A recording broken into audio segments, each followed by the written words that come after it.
everyone. Are you looking for a little inspiration in your life? Well, we've got you covered.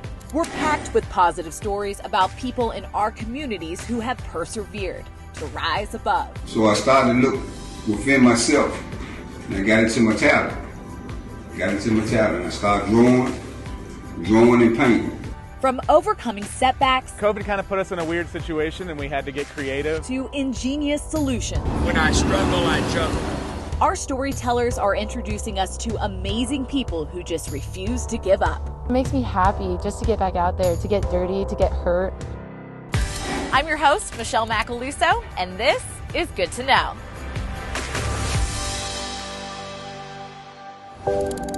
I think when you make the connection between doing what you love to do and bringing joy to other people, that's your purpose. And I found it.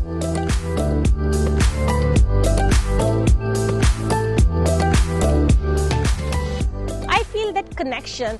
I feel that love, and I'm like making so many friends. So how can I give back? How can I show up? How can I serve? So I could never see myself doing anything else but this. Whatever way that we can make memorable moments for them that last for generations to come, that's what we're actually shooting for, as well as 5 stars.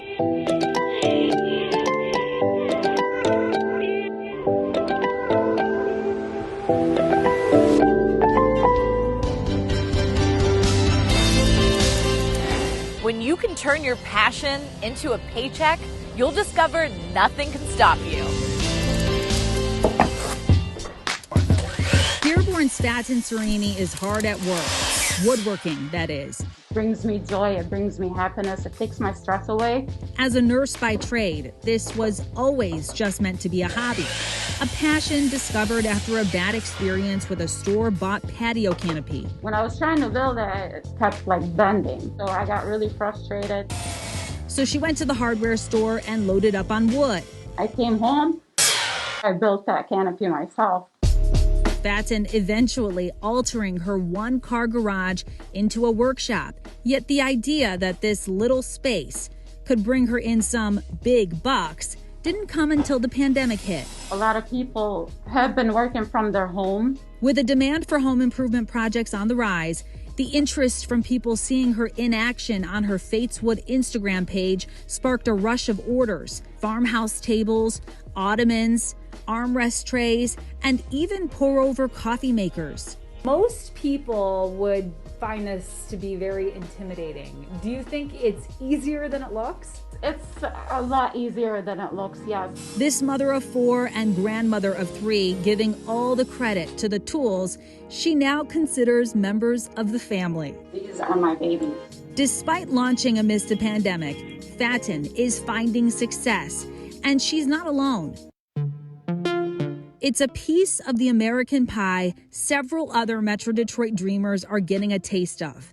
Just ask Ty and Vasana Inmatong, the mother-daughter duo behind dumpling pop-up Basil Babe. I started making dumplings at home early lockdown. I had so much fun making them. We had a great time bonding. But after posting on social media, the dumplings took on a life of their own. And all of our friends and family would reach out. The duo eventually began selling them out of their driveway, then partnering with local restaurants, ultimately convincing Ty to untie herself from a full-time advertising job. I realized that my dreams changed, and I recently quit my 9-to-5 office job. Last year just kind of showed us that tomorrow is not promised.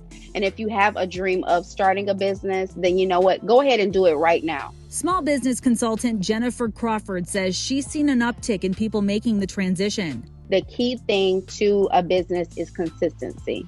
Pushing your products and services and getting plugged into the right resource hubs are huge keys to success. Well, there's a lot of different programs now more than ever. Detroit Means Business and Score Detroit, just 2 of the many organizations out there offering startups free help in branding, mentorship, and funding. But above all, the best driver for success is passion. Having people eat them and seeing their faces light up, it brings me more joy than I can even describe. A piece of me is at somebody's house and they're loving it. It really makes me happy.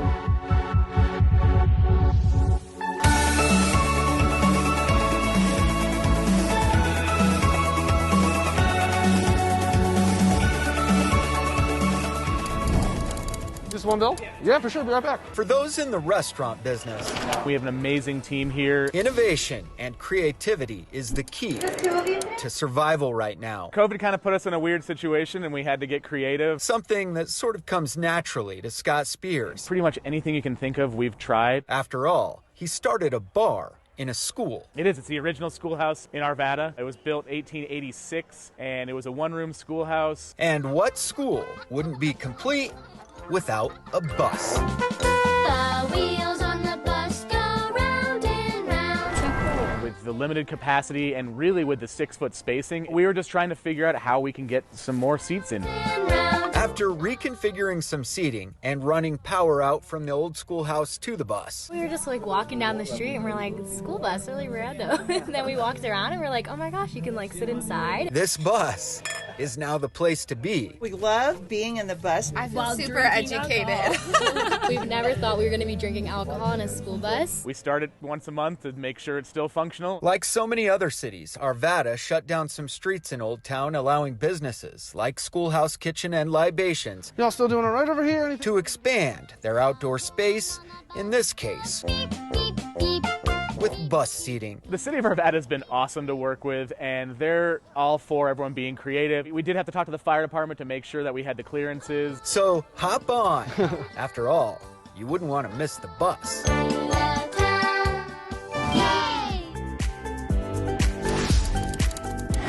A Texas man told us, when I struggle, I juggle. And that's what keeps him persevering.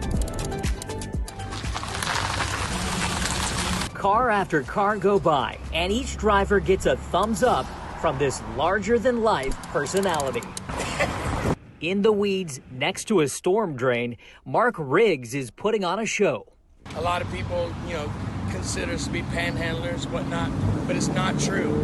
We're entertainers. The center median is his stage. Watch as he so effortlessly juggles these neon clubs, grinning from ear to ear. We sell happiness, not sympathy. He wears a top hat, too. If he's starting to sound like a circus performer, there's a reason for that. I'm owning Circus Ridiculous before the pandemic. And we traveled the country doing a lot of tourist areas. But the pandemic means the circus is not coming to town. Well, they shut down every festival in America. Taking away his livelihood, so he had to do something. Right after I prayed. And then things came full circle when he got a call from someone he taught how to juggle. He said, I'm juggling, I'm doing what you taught me. And then I thought about it, and I came out here and tried it. And to my surprise, everybody was so happy about it, joyful claps and cheers out the window. And every once in a while, they'll tip me. If we get a thumbs up, it's just as good as a 5 or a 10 most of the time. He says he's spending 3 to 4 hours a day performing in the streets. He won't say how much he's making. No one's going to get rich, but at least I can pay the bills now. Yes, he has bills to pay. If you assumed he's homeless, that's not exactly true. He lives in this camper on the back of his Chevy, along with his juggling partner. Yes, there are 2 of them. Just like the people that drive by, they're juggling the cost of living, a car payment, even a gym membership. I'm just like everybody else. I'm working for a living. Hard times or not, the show must go on. When I struggle, I juggle.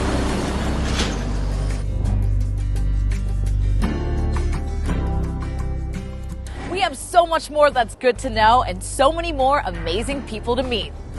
I have been on the fringes for decades, and to be able to be in a place where I'm loved, I'm wanted, I'm embraced, I'm sought out, that's a gift that I never got before. Her story about recovery through coffee is good to know.